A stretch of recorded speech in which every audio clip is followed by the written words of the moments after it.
KUGAN CASSIUS IFL TV in association with Macklin Jim Marbar. We're in Sheffield here. Unbreakable press conference March 28th. KELL BROOK versus Jojo Dan. With me I have the IBF welterweight champion of the world, KELL BROOK. How are you? I'm great. It's feels so nice to be stood here, promoting this fight. After what happened to me, thinking, will I ever walk again? Never mind box again. To be stood here now, getting ready to defend my world title. I'm smiling, baby. You went from a massive high in Carson back in August last year to the ultimate low. What happened to you in Tenerife? And at that point, was a moment that you just didn't believe that you would ever be in the ring again? I did. I was laid there, in Spain. Nobody could speak English. I was there for like 3 days before my family came, looking down at my leg, getting drips on me, this, that, and thinking, it's over.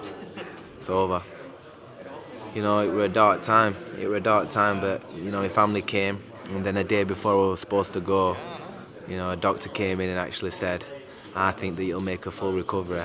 You can imagine what we were like in that room. He said, forget about walking, you'll definitely walk, but I went about, you'll come back 100%, you'll be able to fight again. I thought, God's looking down at me, I've got a second chance. Moving forward now, you will make your return to the ring in the defence of your IBF title in Sheffield, and that was important to you, was it? That you won the world title and you got a chance to defend it in your home place where your fans are. Absolutely. I went to Carson, California, lifted the world title up there, against Sean Porter, a very worthy champion. And now I'm giving back to the fans in my home city of Sheffield, defending that world title, that right there. Let's get that. It will be a proper release. Defending that title. What a night, baby. We're back. I understand that quite a few opponents were touted for the March 28th date, but you've gone with your mandatory challenger. I've just been on Twitter and there's a few people moaning about the opponent. Let me tell you if they're moaning. When you've got your mandatory challenger, you have to fight this guy. Kind of like you had to fight Sean Porter. So yeah, like I had to fight Sean Porter. He didn't want to fight me. He had to fight me. I have to fight Jojo Dan. He's mandatory. He's number one, like I were. So I'm giving him the fight. I'm giving the fight, getting the fight out of the way. So I can have these massive fights after in the summer. It's a perfect fight for me. It's a fight I have to take. He's an awkward southpaw. He's coming to fight. He's gonna have a crack at the world title. Because I know how I felt, when people trying to avoid me. I'm giving him the fight. He's mandatory. Here you are, son. I just had a little flick through Twitter, and I think people do have to realise that at some point in the year, unless Dan was to get beat in another fight and then you'd face another person, you would have to face Ian at Dan at some point. Absolutely. So why not get out of the way now? Then it frees me up, for 9 months to pick. No easy fight. The kid from Bolton, or Marquez, or Madonna's, or Bertos, or Teasers. These massive names, bring them over here in a big stadium fight. They're the fights I'm after. This year is going to be huge. You're going to see me in with some massive names. Marquez is in England next week. I think he's coming part of the Estrada team and we're facing Kevin Mitchell. So it'll be interesting to hear what he has to say about possible fight. I asked him. I think that anybody, when you've got a world title, and there's 3 men out there, me, Manny Pacquiao, and Floyd Mayweather. If these fighters don't want to fight for that world title, then there's something wrong with him, because it's been a dream of mine to capture that world title, and I've got it. So I should be fighting them off, for wanting to crack at that world title. When you won the world title, or actually before you won the world title, I did an interview with you and you said to me, if you win in Carson, in Sean Porter's home country, you don't have to like me, but you said give me credit. Do you believe you got that credit? I don't believe I got the credit, to be honest with you. You know, people don't realise I went over there against someone who were the second coming of Tyson. They were saying that, you know, I shouldn't have gone past 2 or 3 rounds. I went over there and I beat him on his own turf and won that world title. I just don't believe that I got the credit, you know, I deserve, me travelling over there into his backyard and beating him. You know, but this is boxing, and you know you can't hold out for things like that. But the fact is, I'm sure I will get my credit because you're going to see me in big fights, and I'll be taking these elite level fighters out. Did you see my interview with Sean Porter recently, last month? I don't know if I did. Right, I interviewed Sean Porter when I was out there for Khan Alexander. Yeah. And his words to me were that he's just recently got over the defeat to you. Take from that what you will, but those were his words. It took him a long time to come to terms with that defeat. I can imagine it were. I can imagine that, you know, his team just thought that, you know, I was the hyped up job from England, you know, and it'd roll over me.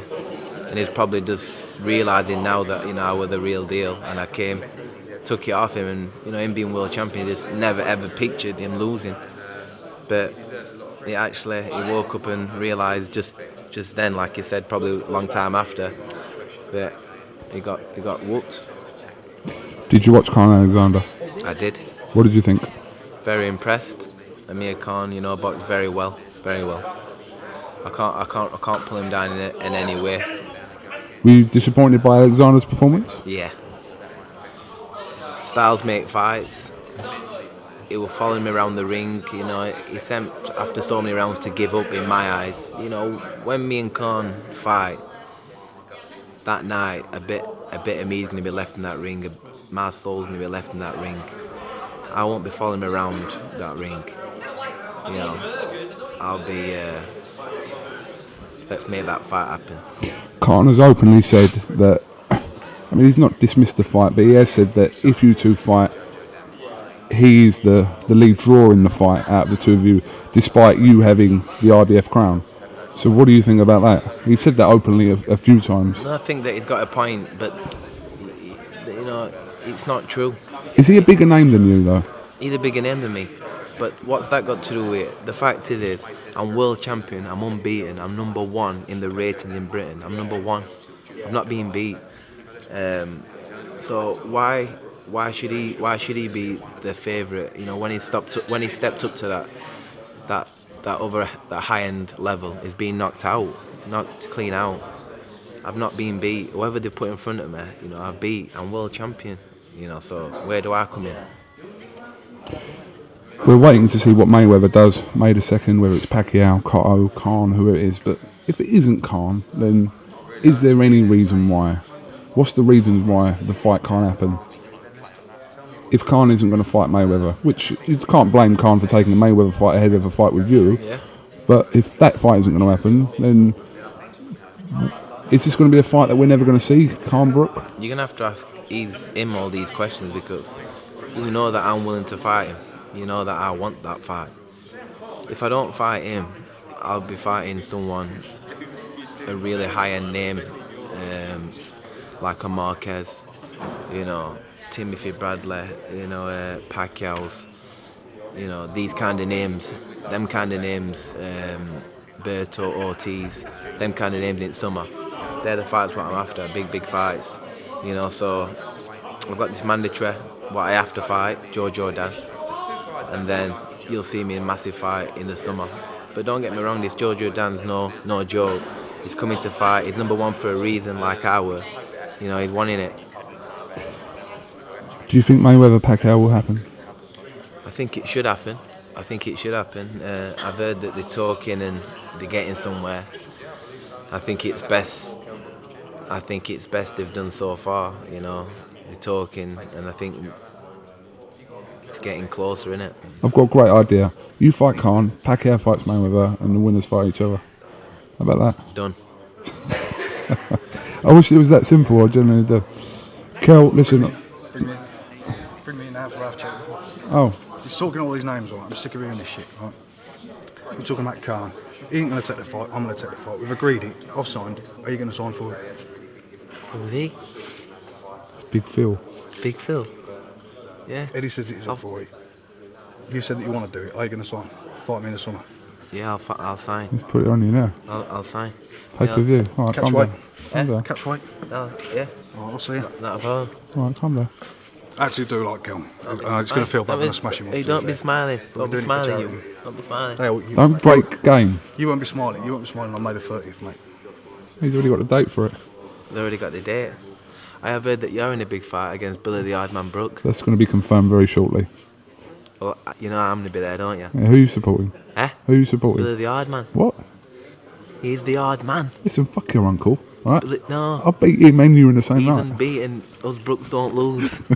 You don't know about the Sri Us Lankan Brooks don't CASSIUS. lose. You don't know You're about getting that. it. You're getting You it. ain't getting it. KELL BROOK, thanks for talking to IFL TV. Best of luck on the 28th of March, and hopefully we'll catch up with you before then. Alright? Thank you.